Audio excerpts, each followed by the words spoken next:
Vous valez plus que ce qu'on vous donne. Vous méritez plus que ce qu'on vous promet. Vous êtes le cœur du Sénégal. Voilà pourquoi son combat résonne encore. Parce qu'il n'a pas défendu des idées abstraites. Il a défendu la dignité humaine, la dignité sénégalaise, la dignité africaine. Et ce combat-là, aucun mur, aucune intimidation, aucune campagne de mensonges n'a réussi à l'arrêter. Parce que lorsque la dignité se lève, elle devient une rivière. Et personne ne peut arrêter une rivière lorsqu'elle choisit de rejoindre la mer. Il y a des combats que l'on mène debout, mais que l'on traverse blessé. Ousmane, ton histoire n'a pas été un chemin pavé de fleurs. Elle a été un chemin d'épreuve, un chemin de mur, un chemin où chaque pas coûtait du courage. Tu as connu la solitude que seuls connaissent ceux qui se dressent face à des forces plus grandes qu'eux. Tu as connu la diffamation, les accusations, les pièges, les humiliations publiques. Tu as connu les nuits sans sommeil, les portes fermées, les regards qui changent, les alliances qui se retournent, les sourires qui disparaissent dès que les tempêtes apparaissaient. Tu as connu les blessures silencieuses, celles que l'on ne voit pas, celles que les caméras ne filment jamais, celles qui ne saignent pas, mais qui brûlent longtemps. Tu as dû protéger ta famille des tempêtes que ton courage provoquait. Un homme peut affronter un pays entier, mais son cœur tremble toujours lorsqu'il craint que ceux qu'il aime paient à sa place. Tu as sacrifié des années de ta vie, des années de paix, des années de jeunesse, pour un combat qui dépassait ta personne. Tu aurais pu choisir la facilité, tu aurais pu choisir le protocole, les salons dorés, les compromis confortables, les arrangements qui enrichissent quelques-uns et étouffent tout ton peuple. Mais tu as préféré la vérité, tu as préféré la franchise. Et la vérité coûte cher dans un monde où tant de gens vivent en location dans le mensonge. Tu aurais pu t'accrocher au pouvoir. Beaucoup l'auraient fait.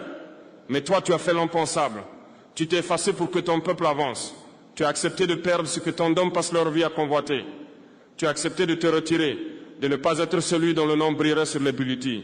Ce jour-là, Ousmane, ce jour-là, tu n'as pas seulement fait un choix politique. Tu as fait un choix humain, moral, historique. Tu as montré à l'Afrique que le pouvoir n'est rien lorsqu'il devient un obstacle au bien du peuple. Tu as prouvé que le sacrifice peut devenir souveraineté, que la dignité peut devenir victoire, que la renonciation peut devenir lumière.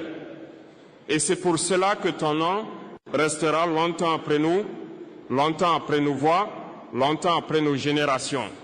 Les sacrifices ne t'ont pas affaibli, Ousmane. Ils t'ont élevé. Voilà pourquoi aujourd'hui, nous te rendons hommage. Pas l'hommage qu'on fait à un héros invincible, mais l'hommage qu'on réserve à un homme juste. Ousmane, il existe des décisions qui ne se prennent pas avec la tête, ni même avec le cœur, mais avec l'âme. Le jour où tu as décidé de laisser la place à Bachirou, beaucoup ont été surpris. Certains ont crié à la stratégie, d'autres à l'abandon. Et quelques-uns, incapables de comprendre la noblesse, ont parlé de faiblesse. Mais moi, Ousmane, j'ai compris exactement ce que tu faisais. Tu n'as pas renoncé, tu as libéré. Tu as libéré ton peuple des divisions. Tu as libéré ton mouvement de blocage. Tu as libéré ta vision de tout ce qui aurait pu la ralentir. Et surtout, tu as libéré l'avenir du Sénégal d'un combat inutile. En Bachirou, tu as vu plus qu'un successeur. Tu as vu un relais, un prolongement, une continuité qui ne porte pas ton nom, mais qui porte ton combat.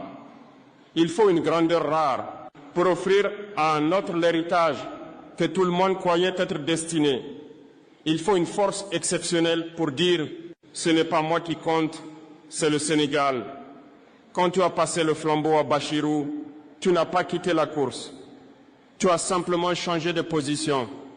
Tu es devenu ce que chaque nation attend. Un jour, d'un de ses fils, un gardien, un guide, un pilier. Et Bachirou, lui, n'a pas reçu ce flambeau comme un cadeau. Il l'a reçu comme un poids. Le poids d'un héritage, le poids d'une espérance, le poids d'une nation qui veut se relever. Il sait que ce que tu lui as donné n'est pas une victoire déjà écrite, mais une mission à accomplir. Tu lui as confié le rôle de porter la voix du peuple, là où toi, par sagesse, tu as choisi de ne plus être au premier rang. Et tu l'as fait sans amertume, sans calcul, sans regret. Tu l'as fait avec cette maturité politique qui manque à tant d'hommes d'État. Bachirou n'est pas ton ombre. Et toi, Ousmane, tu n'es pas un perdant. Tu es le fondateur d'un renouveau.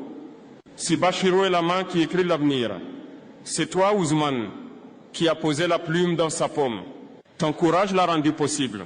Voilà pourquoi, aujourd'hui, je rends hommage non seulement à ton combat, mais aussi à ton geste. Le Sénégal ne retiendra pas seulement ce que tu as voulu faire.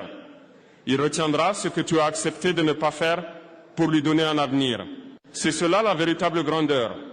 Sénégal, terre de dignité, de courage et de mémoire.